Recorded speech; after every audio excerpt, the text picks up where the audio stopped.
Sebangsa dan setanah air, dari tadi kita telah mendengarkan penyampaian-penyampaian yang begitu kompleks dan begitu terstruktur serta masif dari senior-senior kita yang bahkan secara potur mereka saya saudara-saudara sekalian, bangsa terjadi ketika adanya gerakan-gerakan tua yang hari ini terkoordinir dan gerakan-gerakan muda hanya duduk diam menyaksikan daripada kejahatan-kejahatan luar biasa yang terjadi dalam negara ini, saudara-saudara sebangsa dan setanah air.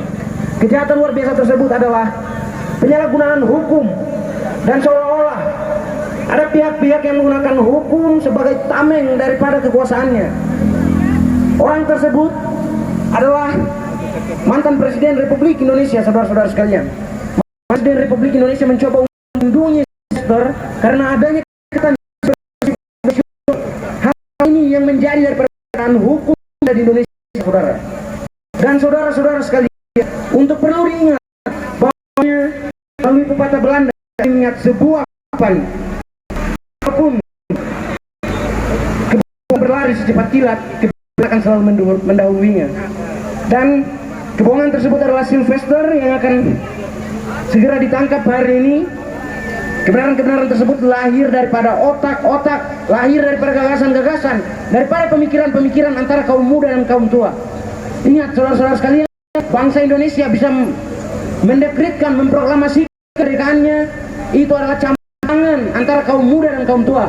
Maka untuk itu saudara-saudara sebangsa dan setanah air, hari ini saya ajak saudara-saudara sekalian untuk mempersatukan gerakan-gerakan muda dan juga gerakan-gerakan tua untuk menjahit nasib bangsa ini menuju Indonesia Emas 2045 seperti yang digaungkan oleh Presiden Prabowo Subianto, saudara-saudara sekalian. Saudara-saudara sekalian, lebih jelas saya tekankan, apabila hari ini kemudian negara tidak bertindak, tidak berpihak kepada masyarakat, maka negara eksplisit sudah menunjukkan bahwa negara gagal. Maka yang dibicarakan buku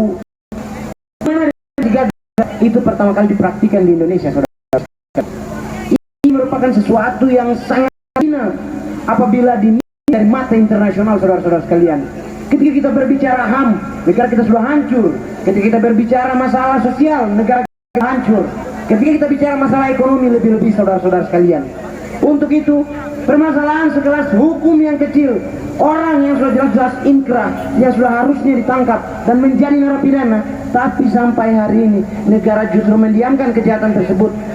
Saya pada satu penyampaian aktivis yakni Sogi, dan barang siapa yang mendiamkan kejahatan maka dia bagian daripada kejahatan itu. Apabila Jaksa Agung mendiamkan kejahatan yang dilakukan oleh Sylvester Matutina, maka Kejaksaan Agung juga merupakan bagian daripada kejahatan yang dibangun oleh Sylvester tersebut, saudara-saudara sekalian. Sekali lagi saya tegaskan, negara ini tidak akan mampu maju apabila hanya ditunjang oleh generasi-generasi tua, tapi perlu ada kolaborasi, perlu ada elaborasi antara kaum muda dan kaum tua. Hidup rakyat Indonesia. Vox Populi, Vox Dei. Suara rakyat adalah suara Tuhan, saudara-saudara sebangsa dan setanah air.